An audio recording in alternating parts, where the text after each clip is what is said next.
Hi guys, this is a redirect to my reaction to One Piece episodes 537, 538 and 539. Wow, these episodes, a couple of truths were told by Jinbei, and stuff that we found out in these episodes were quite shocking. So firstly, we saw the conclusion to the fight between Hody and Zoro and wow, Zoro, like it was just amazing how he was able to survive underwater for that long. He was put at a disadvantage, and because he's a human, so he wasn't able to like survive underwater for that long, breathe underwater for that long. And Hody was a fishman, so he had all the advantage, but he managed to cut him. At least he wasn't able to like actually defeat Hody in the sense that he was able to kill him, but like because Zoro, he really like needed air. And so he did actually manage to slice Hody with a special move. I forgot what it was called, but it was some sort of slice. I think it was Lion's Song, I think he said. And then all the Fishman Pirates, they were they all took a steroid pill, and then they were chasing after Zoro after they cut Hody, and then they gave Hody a steroid pill, but before that they were like trying to get to Zoro, and they actually managed to like get him under the water, but he managed to actually fight off all the Fisherman Pirates, and then he was able to get to the top of the sea. And then he was taken with King Neptune. So Usopp, Brook, and Zoro, they were sailing on top of King Neptune. King Neptune was actually fighting off some of the Fishman Pirates, and like telling his royal guards to like not protect him, and to actually just find and tell Fukaboshi and the other princess what the situation is. Meanwhile, Shirahoshi is out. Is literally out, you know, out in the open for everyone, for the civilians there to see. And they were accusing Luffy of kidnapping her, and she was crying like a baby. And then Sanji, the absolute idiot, turned around to see the mermaid princess, and he got petrified, literally petrified. And I didn't think that was possible, but apparently it is with the love disease. So he so he temporarily got petrified, and Chopper treated him, and then he came back to normal. And then Vander Decken, the absolute cunt, came in and tried to take Shirahoshi. Then Luffy literally beat the shit out of him. Thank goodness for that. But obviously, like, he was still able to get up. Meanwhile, the Fishman Pirates were like in all the cities in Fishman Island, and making people in general, the civilians, step on Queen Otohime's picture. And that was just, I just felt that was so messed up. Like, just because this woman like really wanted the humans and the fishmen to get along, you're gonna make people step on her to see if they're loyal to her or not. So if they step on her, then that means they are not loyal to Queen Otohime, and so they don't have to get killed. But if they don't step on Queen Otohime's picture, then we're gonna kill you, basically. That's what the Fisherman Pirates were like. And a lot of people were actually hesitant to step on her pic. So that says that seems that she was actually quite popular. But she died, I guess she died for her beliefs. I guess she did really get killed by the Fishman Pirates. Someone who was extremely racist towards humans. Like, what else? Like, what other reason would there be unless she had an illness or something? So they weren't clear cut on her actual cause of death, but that's my guess, that she got killed because of her ideals.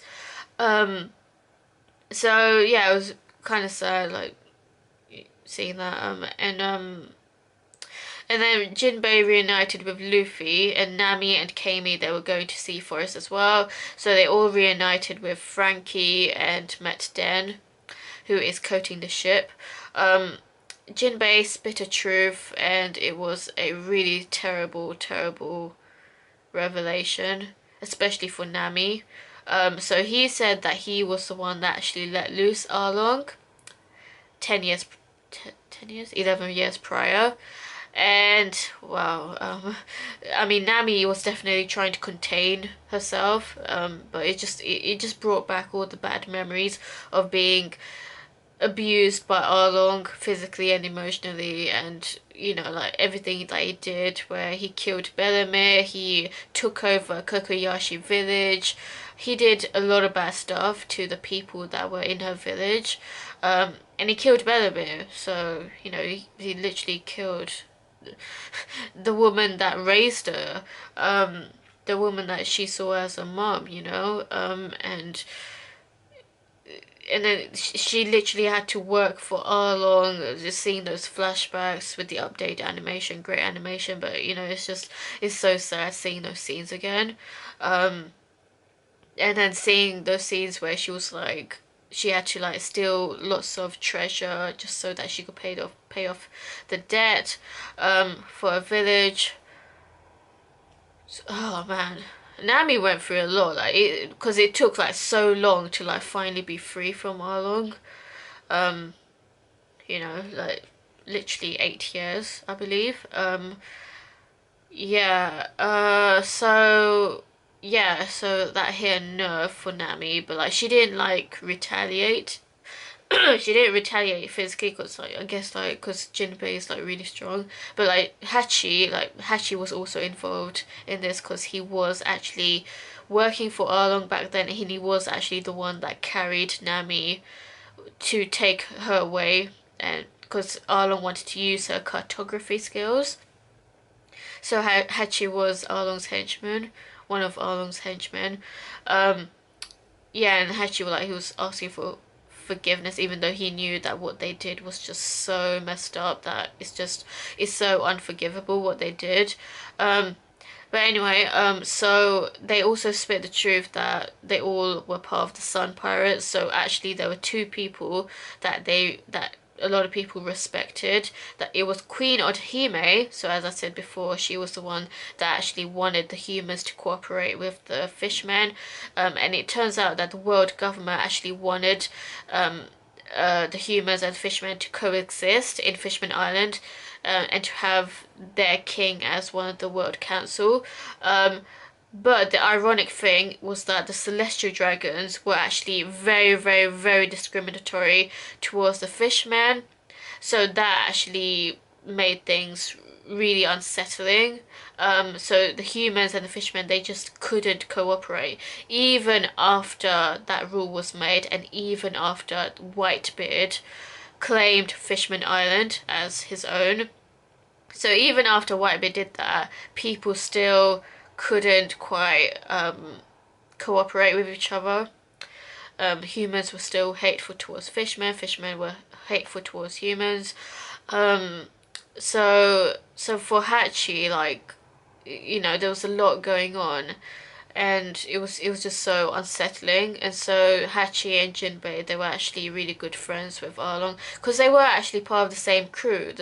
Because basically Fisher Tiger, he freed a lot of fishermen slaves in in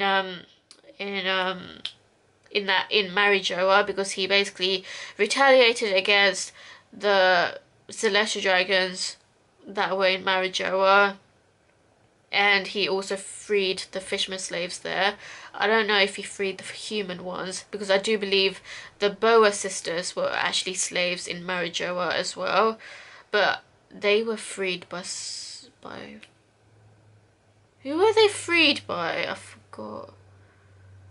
Oh man, that's a blank. But they were freed by someone.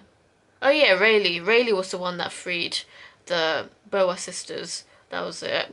So it wasn't Fisher Tiger, but Fisher Tiger, like, he really didn't want the humans to exist with the fishmen, but he was a hero to the fishmen, considering that they freed Jinbei and everyone, the fishmen that were slaves there. So that's why a lot of people respected Fisher Tiger. That's why Hachi and Jinbei respect Fisher Tiger. But yeah, so yeah, that's a lot of information to take in, but yeah. I like the themes in this arc actually. Like it's so like, because it reminds me of real life, like with the whole apartheid, for example, in South Africa. It reminds me of apartheid situation in South Africa, and just like general racism, like white supremacy, and you know, the whole white versus black thing, and slavery in general.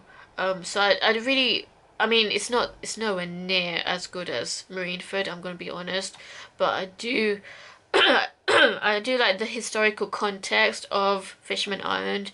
It's very reminiscent of what has happened in this world's history, if you think about it. But yeah, what did you think of these episodes? Let me know, and stay tuned for more.